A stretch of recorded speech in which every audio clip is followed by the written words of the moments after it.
Haleluya, ndagusuhuje mu izina rya Yesu, Imana iguha umugisha. Tugiye kwiga ijambo ry'Imana, turebe uburyo waba umukozi w'Imana uyinezeza. Umukozi w'Imana yishimira. Umukozi w'Imana, Imana irebe ikavuga ati uyu ni umukozi wanjye nemera, ni umukozi wanjye ukomeye mu maso y'Imana. Turabona Dawidi yanejeje Imana.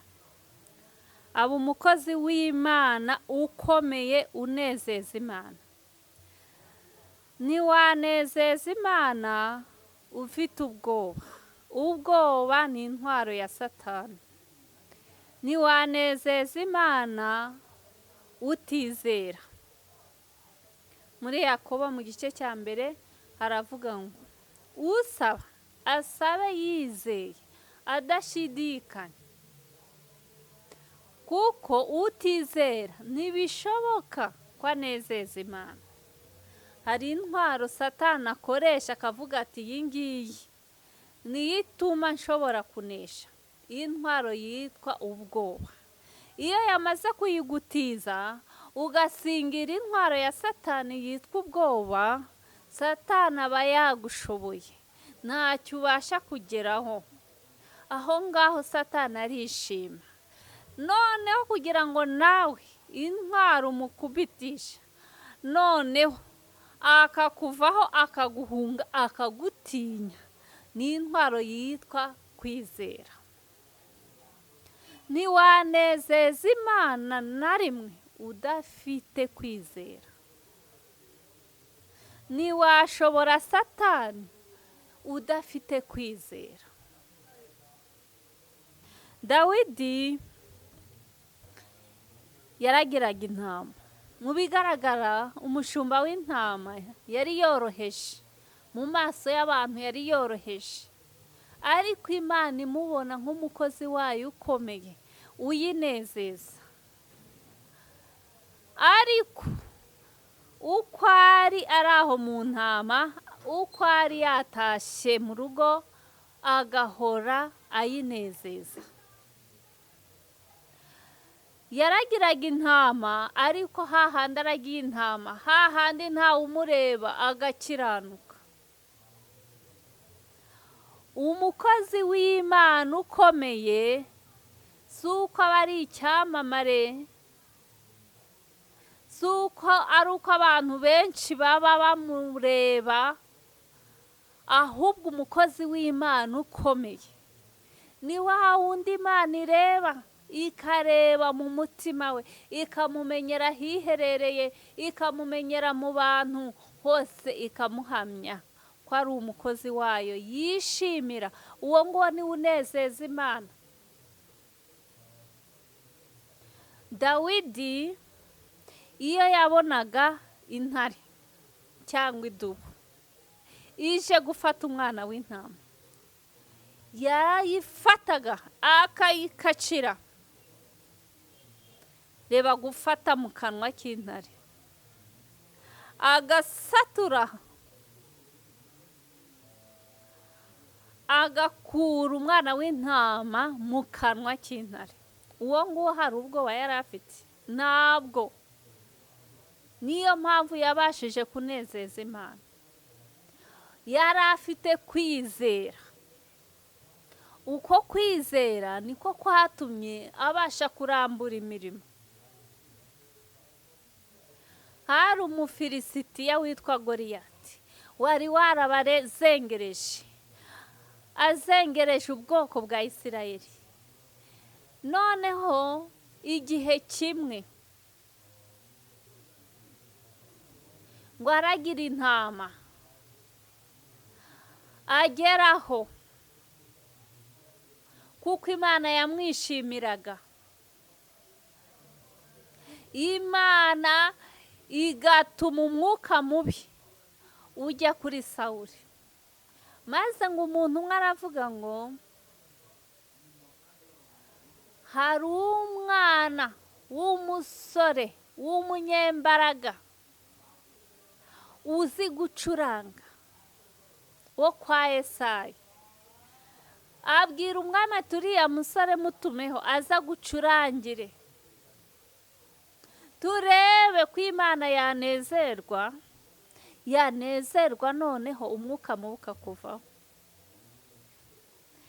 Umwami atuma kuri Yesayi ati nyohereza umuhungu wawe Dawidi. Amwohereza uwo muhungu we Dawidi, ngo maze igihe umwuka mubi wazaga kuri Sawuli, Dawidi yafataga inanga ye agacuranga, Imana ikamwishimira. Iyo Imana ireba mu mutima wawe hahandi imbere ikabona urakeye, uraririmba Imana ikanezerwa, maze Imana ikanezerwa, yanezerwa wa mwuka mubi ukava kuri Sawuli. Imana ubwayo ijya yishakira inzira kugira ngo isezerano yakuvuzeho risohore. Wowe guma imbere y'Imana ukiranuka, unezeza Imana, uri umukozi wayo ukomeye yishimira. Imbere y'abantu urasuzuguritse, ariko Imana iri gushaka inzira. Komeza unezeza Imana, iri gushaka aho igitego cyaturuka. Imana ibirimo, ibyawe Imana ibirimo. Komeza uyinezeze gusa, komeza uyitoneho, wirukane intwaro ya Satani y'ubwoba, usingire kwizera gusa. Maze igihe kimwe ise Yesayi aramubwira ati genda ujye kugemurira abakuru bawe ku rugerero, ku rugamba. Maze arihuta, agezeyo asanga hari agasuzuguro k'abadayimoni, asanga basuzuguye ubwoko bw'Imana. Maze yumva amagambo bavuga ati uzabasha kwica Goliyati, umwami azamuha umukobwa we, azamugororera. Ageze ibwami, umwami yaramubwiye ati akira intwaro, ambara ikoti, akira inkota, amukubitaho ibimuremerereye, nyamara sibyo arwanisha. Nta tekinike afite, ntago amenyereye kubigenderamo kugira ngo arwanishe izo ntwaro. Aravuga ati mwami, wapi, ibi byo ntago mbimenyereye. Arabyiyambura, iyambure intwaro zitari izawe, iyambure ubwoba, iyambure kutizera, iyambure intonganya, iyambure amagambo mabi. Ntabwo izari izawe, izo ntago zaguha kunesha. Arabyiyambura, ashyira hasi. Ibyo ngibyo arabyururutsa, aravuga ati hoya, ibi ntabwo ari ibyo menyereye. Asingira inkoni, asingira kwizera, singira kwizera, singira inkoni. Iyi nkoni iragukoresha ibitangaza, iyi nkoni iratuma ukora ibyananiranye. Haleluya. Asingira kwizera, asingira inkoni. Yagiye ku rugamba. Goliyati amubonye atari gose, mbega agasuzuguro, uyu mwana mutoya niwe muzanye ngo mpangane nawe. Ariyemera, ariko abiringira Uwiteka barahamye, bafite imbaraga nk'umusozi Siyoni. Abiringira Uwiteka batiringira imbaraga zabo, abo ngabo bafite kwizera, niba bashobora gukuraho ibyananiranye. Goliyati ukwitambitse arakurwaho, nuko ufite kwizera ugasingira ibuye, ukaba ufite ijambo ry'Imana muri wowe, ukaba ufite Kristo muri wowe, niwe buye rikomeza imfuruka. Haleluya. Naho imbere y'abantu wagaragara nk'udafite umumaro, wagaragara nk'uworoheje, ariko tona imbere y'Imana unezeza Imana. Erega Imana irakubona ikabona uri umukozi wayo ukomeye, ukayinezeza gusa. Imana yampaye isezerano ngo uzaba umukozi w'Imana ukomeye. Numva iryo jwi ndaribana ku myaka 7. Bigeraho ngize imyaka 28 numva ndarambiwe kuko iri sezerano ritagera. Imana irambwira ngo isezerano ryashitse ku myaka 28. Ndeba ukomeze, mbona ngiye ku bwanjye sinabaye umukozi w'Imana ukomeye.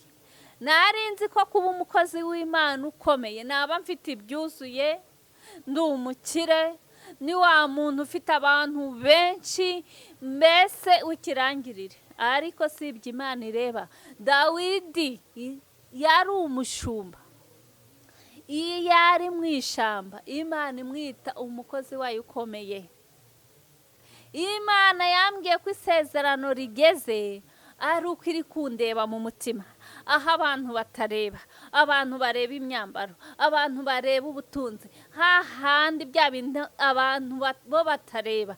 Imana ireba gukiranuka ko mu mutima, ikareba ikabona nta mugayo imbonyeho, ikabona nasingiriye kwizera. Nibwo yavuze ngo isezerano ryageze. Abantu batakwemera uri umukozi w'Imana ukomeye niba unezeza Imana.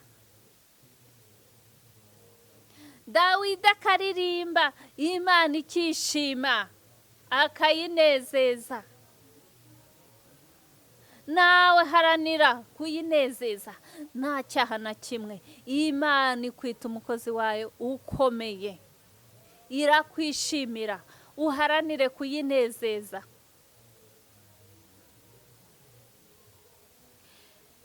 Ambara intwaro zose z'Imana, urwane na Satani, ushirike ubwoba. Igihe cyose ufite ubwoba nta kunesha. Satani azaba agufite, ariko Satani atinya umuntu ufite kwizera. Uwo niwe atinya. Twika dayimoni kuzanaho ubwoba mu izina rya Yesu. Aragenda. Usabe kwizera, usabe intwaro zose z'Imana, maze Goliyati ukwitambitse imbere. Icyo kigeragezo kikuri imbere ni uburwayi, ni ubukene, icyo ari cyo cyose, hangana, rwana. Turi mu isi, dufashe igihe mu ntambara, tugomba kurwana. Iyo haba hatariho kurwana, ntabwo ijambo ry'Imana ryavuze ngo mwambare intwaro zose z'Imana, kuko tudakirana n'abambaye umubiri, dukirana n'abatware, n'abafite ubushobozi, n'imbaraga mbi z'umwijima. Iyo wasingiriye kwizera, nibwo ubasha gukubita imbaraga zose z'umwijima. Reka kwisuzugura. Uri umukozi w'Imana ukomeye. Shaka kunezeza Imana gusa, Imana ikwishimire, hahandi abantu batareba, hahandi utari kuvuga ngo barambona ndi umushumba, barambona ntongana, barambona ngira ntya. Hoya,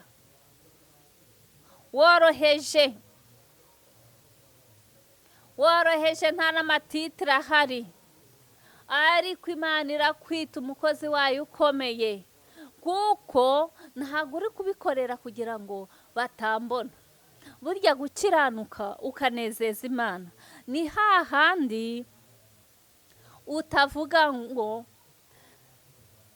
barambona, ahubwo uko uri mu isoko, uko uri mu rusengero, uko uri mu nzu iwawe, uko uri wikingiranye, uko uri hanze, uko nguko Imana ihora ikwemera, ihora ikwemera, ihora ikunezererwa.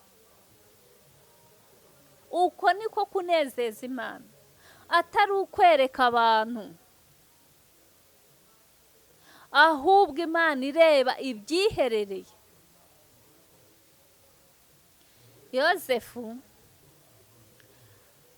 ubwo nyirabuja yari amusabye ngo baryamane, hariya ni kwa gukiranuka ko kuvuga ngo ni Imana yo ntihishwa, nta muntu wari kubimenya, burya nta n'umwe.